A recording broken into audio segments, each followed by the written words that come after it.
E para entrar, né, nos nossos destaques de hoje, eu vou fazer um pouco diferente. Hoje eu não vou começar pela primeira página dos jornalões, eu vou começar pela página 2 do jornal o Globo, onde está.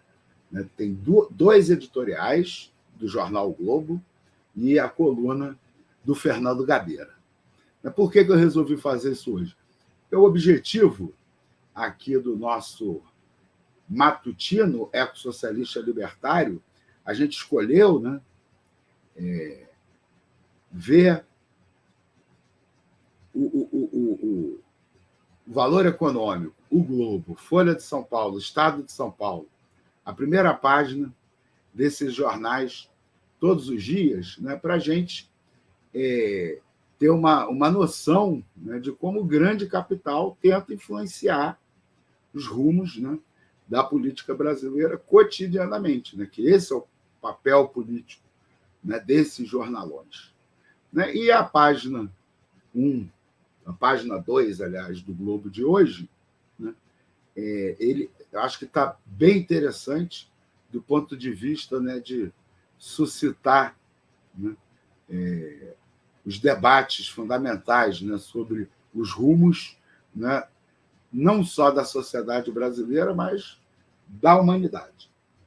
Então, o primeiro editorial do Globo de hoje, o título é o seguinte: Recuo democrático reflete o avanço da extrema-direita. Desde 2015, apenas a Polônia registrou maior retrocesso que o Brasil, segundo o Índice de Democracia Liberal. Então, em primeiro lugar, do que eles estão falando? Né? Esse índice de democracia liberal, né, é o tal do VDEM, né? Ele é um índice, né? Projeto VDEM é uma coalizão de cientistas políticos americanos e europeus com sede na Universidade de Gotemburgo, na Suécia. E aí ele combina, né, uma avaliação das instituições, das liberdades civis, da liberdade de expressão, claro que dentro de uma visão, né, democrático-liberal, como, né, o índice, o próprio nome do índice diz, né, Índice de Democracia Liberal. Bom, então a notícia é, né, desde 2015, apenas a Polônia registrou um retrocesso maior do que o Brasil, segundo esse índice. Eles fazem ressalvas do tipo que a Bolívia, né, e a Noruega, se eu não me engano,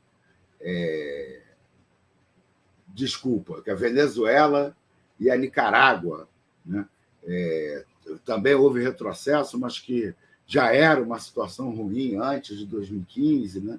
Então esse retrocesso não foi significativo e tal. São 178 países avaliados, né? E eles dizem que, com exceção, né, de ditaduras africanas e da Bolívia, né, depois de décadas dos responsáveis, né, pela ameaça à democracia liberal serem os comunistas, né, dessa vez o centro, né, dessa ameaça é a extrema-direita. Então, por exemplo, Polônia, Brasil, Eslovênia, Filipinas, Turquia, Hungria, Estados Unidos, Índia, né? Todos esses países, a responsabilidade pelo retrocesso é da extrema-direita.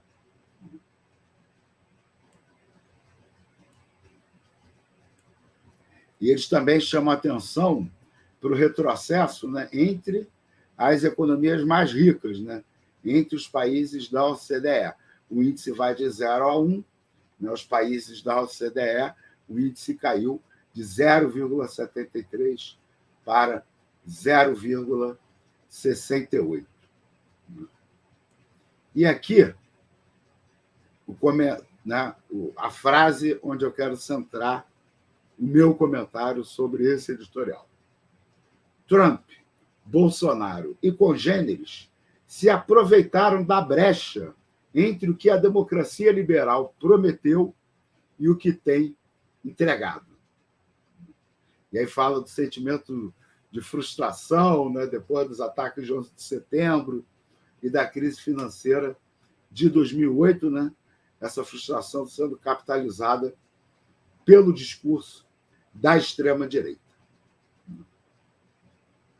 Bom, realmente, né, eu não tenho dúvida nenhuma de que a brecha, né, entre o que a democracia liberal, né, promete e o que ela entrega, né, é a principal razão, né, da crise, né, do modelo de democracia liberal no mundo, né, especialmente nos países centrais.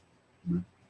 E aí, gente, é importante, né, em primeiro lugar, chamar atenção para essa sutileza, né?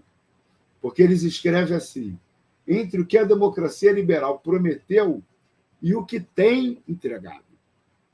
É como se a democracia liberal, né, com raríssimas exceções, momentos eventuais na história, tivesse entregue para alguém o que ela prometeu. Né?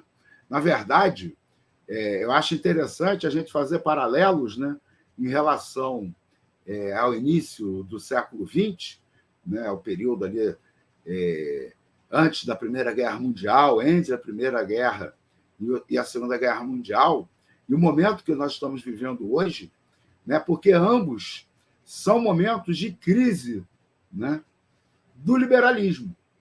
No caso, né, recente, do neoliberalismo. Na crise do liberalismo, né, foram várias crises, mas as graves crises do liberalismo no início do século XX, né, que levaram, né, inclusive, à Primeira Guerra Mundial, né, ao o liberalismo entrar em crise, aparecem, né, saídas à esquerda e à direita do liberalismo. Fascismo, de um lado, né, social-democracia, comunismo. Né? A Revolução Russa de 17 ela acontece, né, no contexto dessa crise.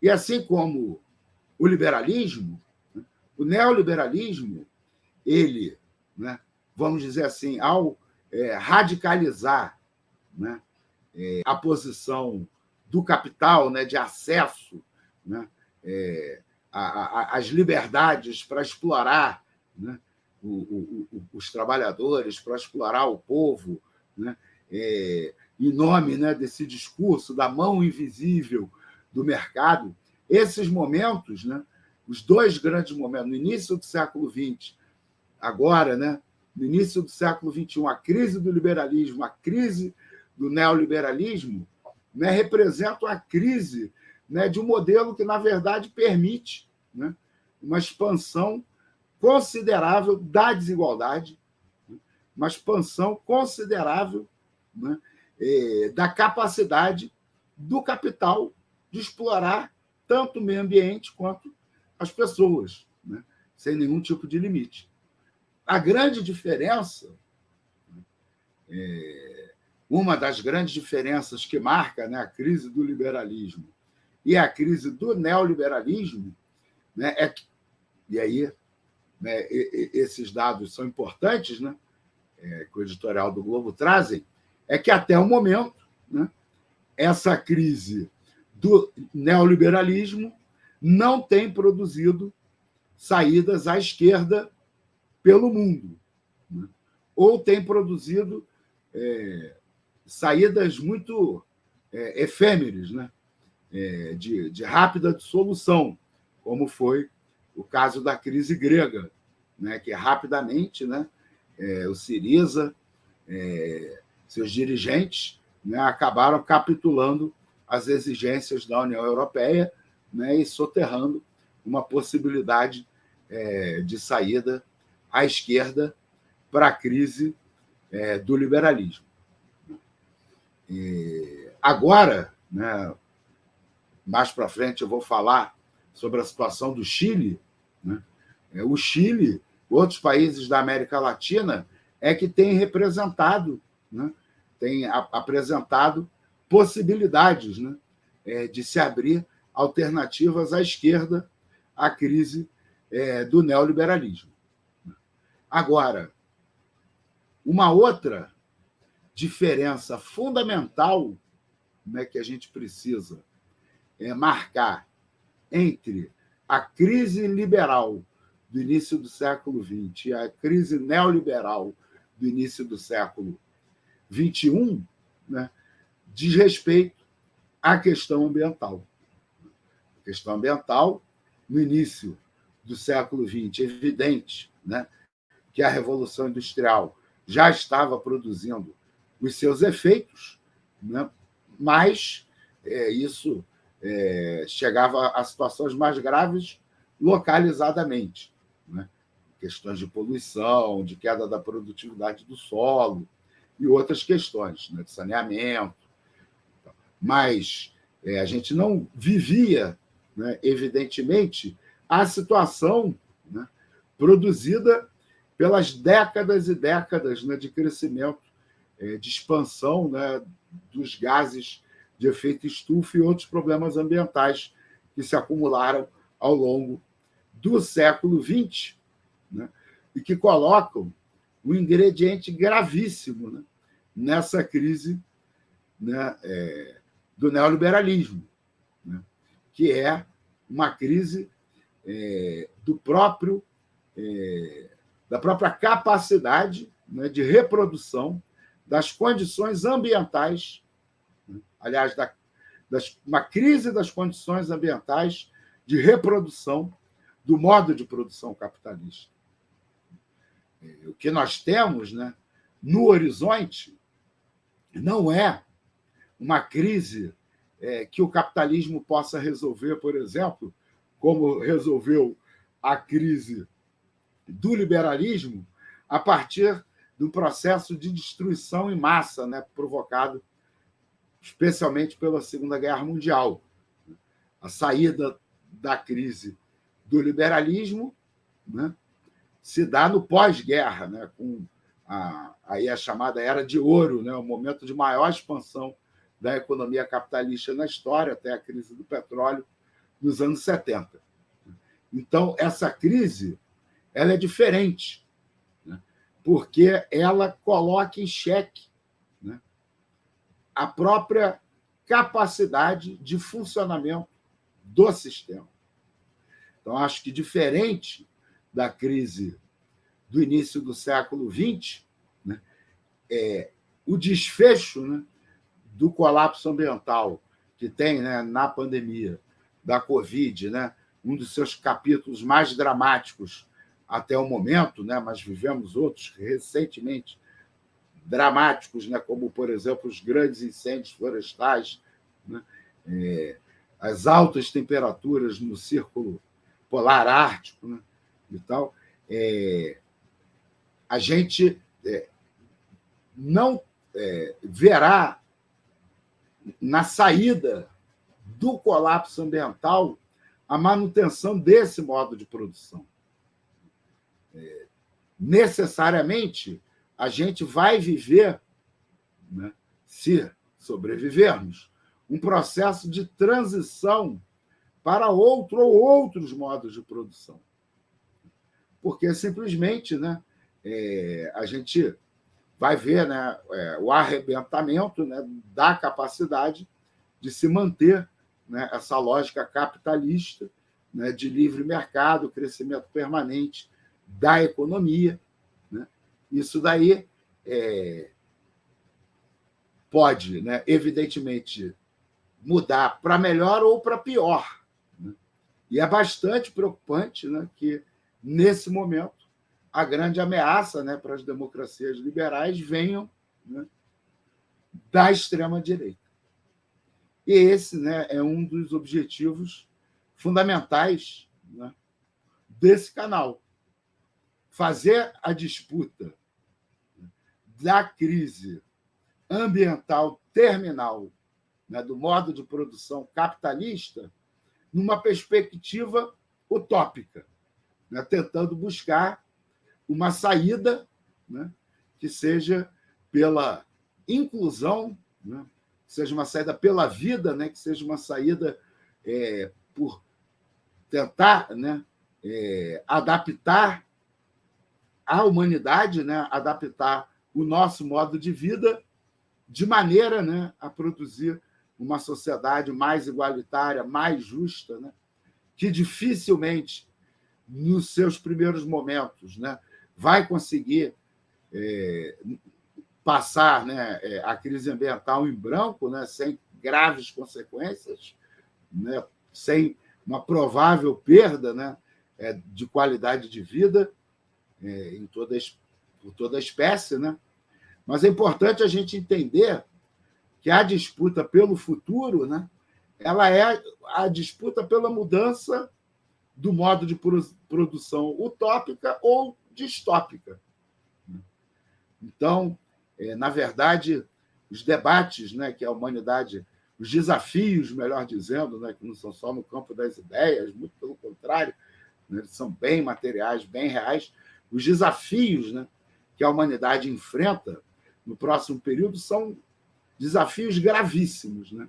E esse crescimento da extrema-direita no mundo, né, ele reflete não só, né, essa desilusão, né, esse descontentamento de amplas parcelas da humanidade, né, com o neoliberalismo que hegemonizou o planeta nas últimas décadas, né, mas ele também é possível porque parte do capital, né, abandonou, ou pelo menos decidiu, né, militar concretamente contra, né, a democracia liberal. Parcelas do capital, parcelas importantes do capital, né, como, por exemplo, os representados, né, pela Atlas Network e outras think tanks, né, que vem financiando a extrema-direita no Brasil e no mundo, né, eles acreditam, né, que não é possível salvar, né, o capitalismo sem sacrificar, né, a democracia, né, os sistemas democráticos liberais. Né. Eles, não sei se compreendem, na verdade, que o que eles estão tentando salvar, o que eles podem salvar, não é o capitalismo. O que eles podem salvar são os privilégios. Né? Tentar, né, na construção dessa nova sociedade, né, reproduzir privilégios de desigualdades, tentando salvar, né, o seu modo de vida de príncipes, né, nababescos, né, esses modos de vida, né, extraordinariamente, né, diferente de como vive a grande maioria da população. Então, por mais irracionais, né, que Donald Trump, Jair Bolsonaro e outros setores da extrema-direita pareçam, né, é importante a gente entender que existe essa racionalidade, né, o entendimento da ruptura, né, do neoliberalismo pela direita. Né? E é um entendimento de que a manutenção dos privilégios exige, né, a ruptura com democracias, mesmo, né, que de fachadas, que então, vamos dizer assim, como é que o pessoal gosta de dizer? Não gosta de falar de fachada, né? Democracia em construção, democracia frágil, né? E tal, como muitas, né, dessas democracias aí, democracias pelo mundo.